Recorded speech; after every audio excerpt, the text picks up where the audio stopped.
یہ سارا مضمون میں اس کی صحبت سے سمجھا ہوں، کتابوں سے نہیں سمجھا۔ مجھے کتابیں زبانی یاد تھیں، میں کتابوں کا حافظ تھا، لیکن اللہ کی قسم میں مضمون کتابوں سے نہیں سمجھا، یہ میں اس بندے کی صحبت سے سمجھا کہ اخلاق سیکھنے پڑتے ہیں۔ اخلاق سیکھنے کی چیز ہے، یہ پڑھنے سے نہیں آتے، یہ پڑھانے سے نہیں آتے۔ ممکن ہے بخاری پڑھانے والا بد اخلاقی کے انتہا پر ہو، بخاری پڑھنے والا بد اخلاقی کے انتہا پر ہو، کہ یہ چیز پڑھنے سے نہیں آتی، سیکھنے سے آتی ہے۔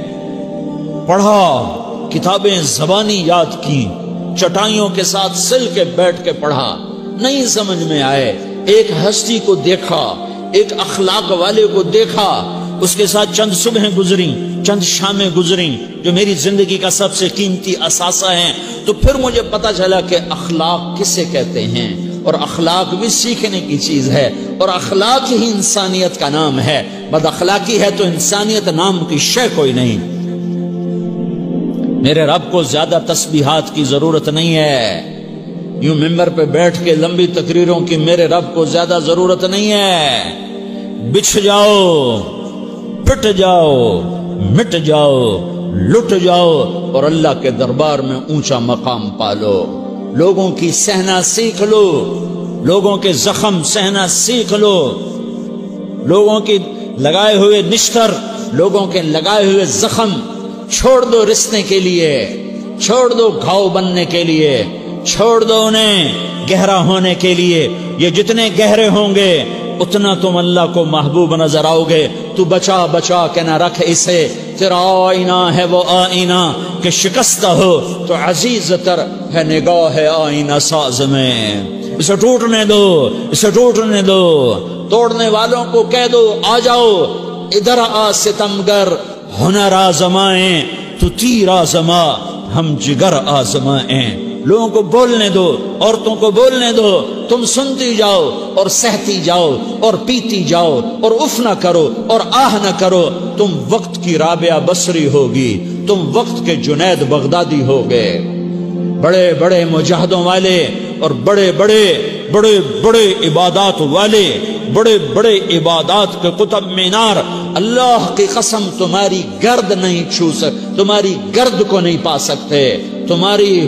تمہیں پہنچنا تو کہاں ہے، تمہاری گرد کو بھی نہیں پہنچ سکتے ہیں۔ اگر تم اپنے اخلاق قابو کر لو، اپنی زبان پہ قابو کر لو، لوگوں کی دل آزاری پہ چپ رہنا سیکھ لو، لوگوں کی تکلیف پر چپ رہنا سیکھ لو، اور لوگوں کی بدتمیزی پر چپ رہنا سیکھ لو، اور برے سے اچھا بننا سیکھ لو، برے کے سامنے مسکرانا سیکھ لو، تانے سن کر بھی مسکرانا سیکھ لو، تو تمہیں زیادہ نفلوں کی ضرورت نہیں پڑے گی، تمہیں لمبی لمبی تہجد کی ضرورت نہیں پڑے گی۔ تم وہاں پہنچو گے، تم وہاں پہنچو گے جہاں کوئی نہ پہنچ سکے گا، تم ادھر جاؤ گے جہاں کوئی نہ جا سکے گا، تمہارے مقامات کو کوئی پا نہ سکے گا آخرت میں، نہ دنیا میں نہ آخرت میں۔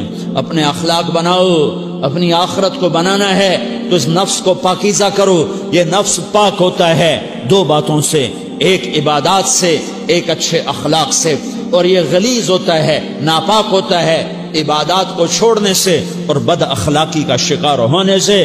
بد اخلاقی سب سے بڑی غلاظت اور کبیرہ گناہ سب سے بڑی غلاظت ہے، اور عبادات سب سے بڑی خوراک ہے، سب سے بڑی پاکیزگی ہے۔ اچھے اخلاق سب سے بڑی خوراک ہے، سب سے بڑی پاکیزگی ہے۔ گناہوں کا چھوڑ دینا سب سے بڑی طہارت ہے۔ یہ کرو گے اللہ تمہیں چمکائے گا، تمہاری دنیا بھی بنائے گا، تمہاری آخرت بھی بنائے گا۔ یہ اخلاق سیکھنے پڑتے ہیں، عبادات کو سیکھنا پڑتا ہے۔ اللہ کے راستے میں جاؤ، اللہ کے راستے میں پھرو، اور اپنے اخلاق بھی بناؤ، اپنا ایمان بھی بناؤ، اپنے کردار کو بھی بناؤ، اور مرتے دم تک یہ محنت کرتے رہو، کرتے رہو، کرتے رہو۔ کرتے کرتے موت آ گئی تو جو ادھورا پن ہے اللہ دور کر دے گا، جو ادھورا پن ہے اللہ دور کر دے گا۔ اور کوشش کرو 24 گھنٹے کی زندگی میں اس زبان پہ خیر کے سوا کچھ نہ نکلے۔ تم بے شک فرض نماز پڑھو تسبیحات مسنون نہ پڑھو، تو لمبے ذکر نہ کرو، لمبے قرآن نہ پڑھو، لمبے نفل نہ پڑھو، میری ایک مان لو، یہ زبان پہ قابو پالو، اس زبان کو بند کرنا سیکھ لو، اسے ہونٹوں تلے، اسے دانتوں تلے دبانا سیکھ لو، یہ ہونٹوں کے در بند کرنا سیکھ لو۔ یہ مدرسے کے طلبہ نظر آ رہے ہیں، ان کو شیطان کوئی دعوت دے گا شراب پیو، ان کو کوئی شیطان دعوت دے گا کہ جوا کھیلو، ان کو دعوت دے گا غیبت کرو، ان کو دعوت دے گا فلاں کی برائی کرو، ان کو دعوت دے گا اس کے عیب ڈھونڈو اور اس کو چسکے لے لے کر بیان کرو۔ یہ اس گناہ کی مار دیتا ہے، اس میں ایسی مار دیتا ہے کہ نمازیں صاف ہو جاتی ہیں، عبادات صاف ہو جاتی ہیں، علم صاف ہو جاتا ہے، تبلیغ صاف ہو جاتی ہے۔ ہمارے استاد مولانا زار شاہ صاحب رحمت اللہ علیہ ہمیں فرمایا کرتے تھے، جب وہ کبھی غیبت کی نفرت بٹھاتے تو فرمایا کرتے تھے تم سب سے زیادہ کمائی کرنے والا طبقہ ہو طلبۃ العلم، لیکن ایک بول بول کر ساری کمائی پہ پانی پھیر دیتے ہو۔ تو میرے بھائیوں چاہے دین والے ہو چاہے دنیا والے ہو، مدرسے والے ہو کالج والے ہو، ایک عبادت کو بناؤ، ایک اپنے اخلاق کو بناؤ، تو اللہ تمہارے ساتھ ہے، دنیا بھی تمہاری ہے، آخرت بھی تمہاری ہے۔ اگر اللہ کو ساتھ نہ لیا اور اس نفس کو پاکیزہ نہ کیا تو یہ جہان بھی برباد ہے، اگلا بھی برباد ہے۔ اسے پاک کرنے کی نیت آج سے نیت کرو کہ اسے انشاءاللہ پاک کرنے کی کوشش کریں گے۔ تو نیت کرتے ہو تو توبہ کی بھی نیت کرتے ہو، تو کہو یا اللہ میری توبہ،